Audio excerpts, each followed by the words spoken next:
and welcome back to this series of Holy Week devotionals.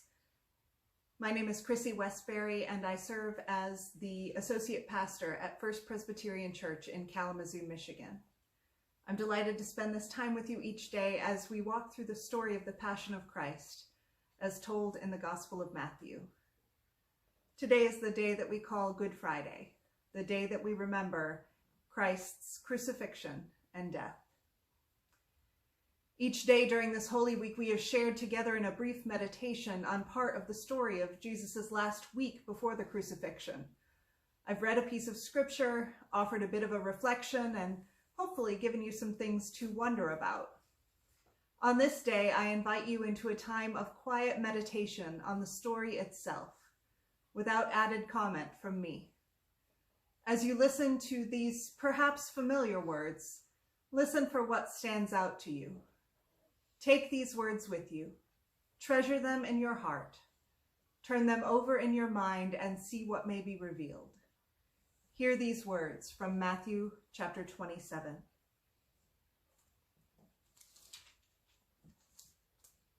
When morning came, all the chief priests and the elders of the people conferred together against Jesus in order to bring about his death.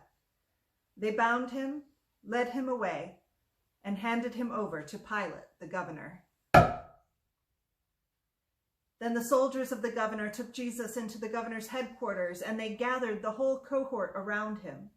They stripped him and put a scarlet robe on him, and after twisting some thorns into a crown, they put it on his head.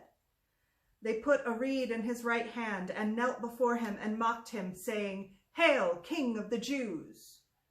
They spat on him and took the reed and struck him on the head. And after mocking him, they stripped him of the robe and put his own clothes on him. Then they led him away to crucify him. As they went out, they came upon a man from Cyrene named Simon. They compelled this man to carry his cross, and when they came to a place called Golgotha, which means place of the skull, they offered him wine to drink mixed with gall, but when he tasted it, he would not drink it. And when they had crucified him, they divided his clothes among themselves by casting lots. Then they sat down there and kept watch over him. Over his head they put the charge against him, which read, "This is Jesus, King of the Jews." From noon on, darkness came over the whole land until 3 p.m. And about 3 o'clock, Jesus cried with a loud voice, "Eli, Eli, lema sabachthani?" That is, my God, why have you forsaken me?" When some of the bystanders heard it, they said, "This man is calling for Elijah." At once, one of them ran and got a sponge, filled it with sour wine, put it on a stick, and gave it to him to drink. But the others said, "Wait, let's see whether Elijah will come to save him." Then Jesus cried again with a loud voice and breathed his last.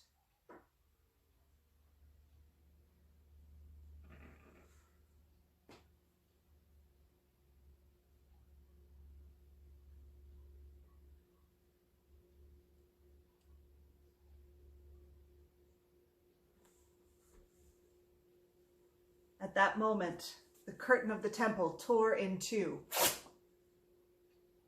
from top to bottom. The earth shook, the rocks were split, the tombs also were opened, and many bodies of the saints who had fallen asleep were raised. After his resurrection, they came out of the tombs and entered the holy city and appeared to many. Now when the centurion and those with him who were keeping watch over Jesus saw the earthquake and what took place, they were terrified and said, "Truly, this man was God's Son." Many women were also there, looking on from a distance. They had followed Jesus from Galilee and had provided for him. Among them were Mary Magdalene, Mary the mother of James and Joseph, and the mother of the sons of Zebedee.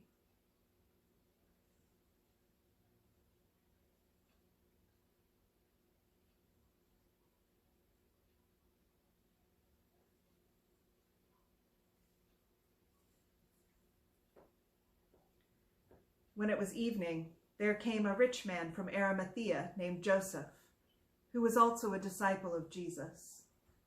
He went to Pilate and asked for the body of Jesus.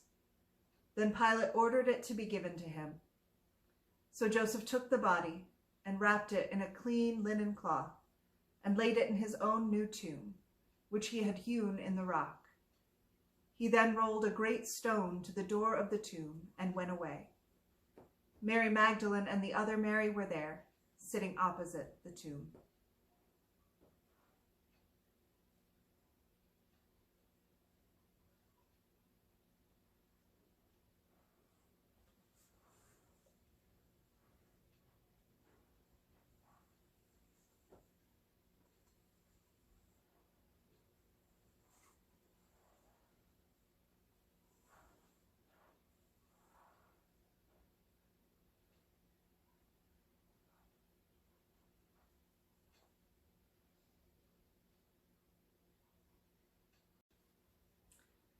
The disciples are scattered, alone, afraid. The one they knew to be the Messiah, the anointed one, the one who would be victorious, was dead and buried. They grieved deeply. They forgot all that Jesus had told them about what would happen next. Today we sit with the disciples. Tomorrow we sit with our grief. In these days, we sit with our uncertainty. We sit with our fear. We wait. And as we do, we hear the words of the psalmist, starting as a whisper, gaining traction as the hours go on. Be still and know that I am God. I am exalted among the nations. I am exalted in the earth. The story isn't over, friends. Sunday's coming. Peace be with you.